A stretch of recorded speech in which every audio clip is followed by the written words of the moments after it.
দর্শক, কোটা সংস্কারের দাবিতে পুলিশের বাধা উপেক্ষা করে দেশের বিভিন্ন স্থানে বিক্ষোভ করছেন আন্দোলনরত শিক্ষার্থীরা। এই বিক্ষোভ নিয়ে আরও জানাতে আমাদের সাথে চট্টগ্রাম এবং কুমিল্লা থেকে আছেন সহকর্মীরা। শুরুতেই চট্টগ্রামে যেতে চাই। চট্টগ্রাম থেকে আছেন সহকর্মী আহসান রিটন। আমরা জানি যে আন্দোলনকারী যারা রয়েছেন শিক্ষার্থীরা কিন্তু আজকে দিনব্যাপী আন্দোলন করে যাচ্ছেন তাদের কোটা সংস্কারের দাবিতে। বর্তমানে আসলে সেখানকার পরিস্থিতি কি, শিক্ষার্থীরা কি বলছেন? এখন জন্ম সনদ দিয়ে খোলো বিকাশ স্টুডেন্ট অ্যাকাউন্ট। নিজের বিকাশ নিজে কর।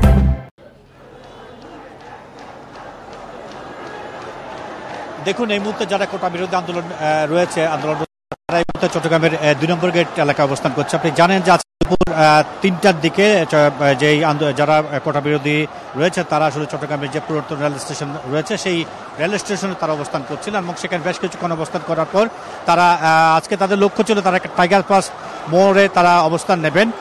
কিন্তু তারা পুরাতন রেল স্টেশন থেকে যখন টাইগার পাসের দিকে আসছিল তখন পলো গ্রাউন্ড এলাকায় আসার পর পুলিশ আসলে দুই দিক থেকে তাদেরকে ঘিরে ফেলে এবং সেখানে তাদেরকে আটকে রাখার জন্য দীর্ঘক্ষণ চেষ্টা করে। প্রায় আধ ঘন্টা কিংবা তারও বেশি চেষ্টা করার পর পুলিশ তাদেরকে আসলে নানাভাবে এই যে অবরোধের বিষয় সেটি নিয়ে আসলে বোঝানোর চেষ্টা করছিল এবং এক পর্যায়ে উভয় পক্ষের মধ্যে বাকবিতণ্ডা হতে আমরা দেখেছি এবং এক পর্যায়ে পুলিশ তাদেরকে আসলে হালকা লাঠিচার্জ শুরু করে এবং এক পর্যায়ে সেটি বেশ ভালোভাবে একটি রূপ নেয়।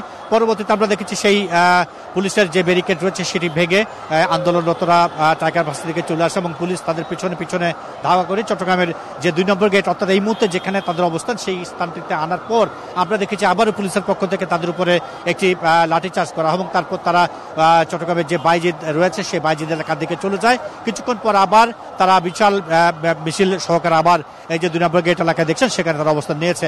আমরা দেখছি আসলে কিছুক্ষণ পর তারা আসলে নানা রকম স্লোগান দিচ্ছে এবং তারা বলছে যতক্ষণ পর্যন্ত না তাদের যে যৌক্তিক আন্দোলন সেই আন্দোলন যতক্ষণ তাদের যে দাবি সেই দাবি যতক্ষণ পর্যন্ত না সরকার মেনে নিচ্ছে ততক্ষণ পর্যন্ত তারা তাদের যে আন্দোলন সেটি চালিয়ে যাবেন।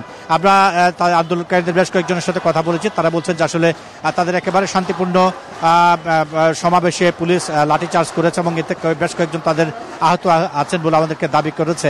আমরা আসলে পুলিশের সাথে কথা বলেছি, পুলিশের কর্মকর্তারা যেটি জানিয়েছে সেটি হচ্ছে গত কয়েকদিন ধরে আন্দোলনকারীরা সড়কের চট্টগ্রামের যে মূল সড়কগুলো রয়েছে সেখানে অবস্থান নিয়ে ঘন্টার পর ঘন্টা আসলে মানুষের যে চলাচল সেটিতে তারা দুর্ভোগ সৃষ্টি করছিল। আজকে বৃহস্পতিবার, আপনি জানেন যে সপ্তাহের শেষ দিন সবাই আসলে অফিস থেকে বাসা বাড়িতে ফিরবেন, ঠিক এমন একটি মুহূর্তে তারা টাইগার পাস মোড়ে অবস্থান নেওয়ার চেষ্টা করছিল। ঠিক সেই টাইগার পাস মোড়ে যাতে অবস্থান করতে না পারে সেজন্য তাদেরকে নানাভাবে তারা বোঝানোর চেষ্টা করছিলেন, কিন্তু শিক্ষার্থীরা উত্তেজিত হয়ে পড়লে এক পর্যায়ে তাদের উপর লাঠিচার্জ ছাড়া তাদের আর কোনো গত্যন্তর ছিল না বলে পুলিশের পক্ষ থেকে জানানো হয়েছে। আমরা আসলে দেখছি গত কয়েকদিন ধরে চট্টগ্রামের ২ number gate, Chattogram ১৬০০ railway station, Tiger Pass মোড়, লালখাঁ বাজার মোড় সহ অসংখ্য জায়গায় একেবারে সড়কের মূল জায়গায় তারা অবস্থান নিয়েছেন এবং সে অবস্থান নিয়ে তাদের যে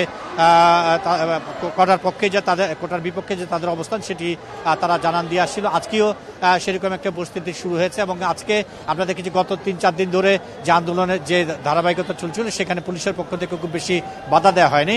আজকে প্রথম বাধা দেওয়া হলো এবং সেই বাধা দেওয়ার পর দেখলাম যে শিক্ষার্থীরা আরও বেশি তাদের যে আন্দোলন সেটি আরও তুঙ্গে পৌঁছেছে এবং এই মুহূর্তে তারা আসলে মুহুর্মুহু করতালে দিয়ে পুরো এলাকাকে মুখর করে রেখেছে এবং দেখছি রাস্তার চতুর্পাশে অসংখ্য গাড়ি, যারা আজকে যে সমস্ত মানুষ অফিস থেকে বাসা বাড়িতে ফিরছিলেন কে মন্নত যাচ্ছিলেন তারা আটকে আছে এবং তাদের যে ভোগান্তি দুর্ভোগে পড়েছেন তারা। রিটন, আপনি আমাদের সাথেই থাকবেন। আমরা একটু কুমিল্লার খবর জানবো সহকর্মী তানভীর খন্দকারের কাছ থেকে। তানভীর, আমরা যেমনটা চট্টগ্রামের আন্দোলন নিয়ে জানছিলাম, ঢাকা সহ কিন্তু বিভিন্ন স্থানে আন্দোলন করেছেন শিক্ষার্থীরা। কুমিল্লার আন্দোলনের পরিস্থিতি কি এবং শিক্ষার্থীরা তাদের পরবর্তী পদক্ষেপ নিয়ে কিছু জানিয়েছে কিনা? কুমিল্লাতে কিন্তু কোটা সংস্কার আন্দোলনকারীদের সাথে পুলিশের ধাওয়া পাল্টা দেওয়া হয়েছে। কুমিল্লা বিশ্ববিদ্যালয়ের ক্যাম্পাসের সামনেই কিন্তু শিক্ষার্থীদের সাথে পুলিশের ধাওয়া পাল্টা ধাওয়া, ইট পাটকেল নিক্ষেপ এবং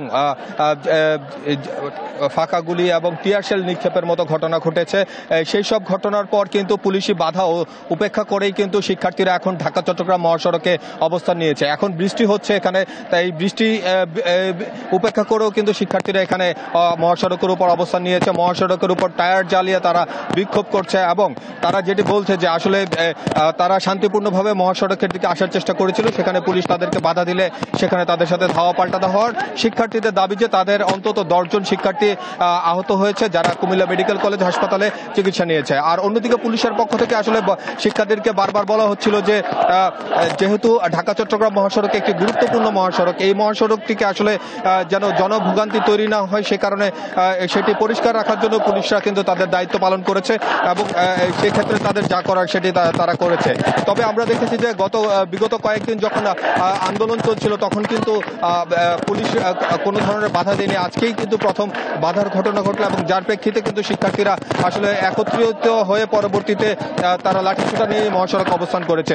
আরেকটি বিষয় হচ্ছে যে কুমিল্লা বিশ্ববিদ্যালয়ের শিক্ষার্থীদের সাথে কথা বলার জন্য বিশ্ববিদ্যালয়ের যে উপাচার্য তিনি এসেছিলেন কিছুক্ষণ আগে, কিন্তু সেখানে শিক্ষার্থীরা কিন্তু উপাচার্যের কথা তারা শুনেননি, বরং তারা বলছেন তাদের যে আন্দোলন সেই আন্দোলন রাখবে এবং ঢাকা থেকে যে কর্মসূচির ঘোষণা আসবে তারা সেই কর্মসূচি নিয়েই কিন্তু তারা এখান থেকে ফেরত যাবে। তবে কোটা সংস্কার আন্দোলন নিয়ে কুমিল্লা এবং চট্টগ্রাম থেকে জানাচ্ছিলেন সহকর্মীরা।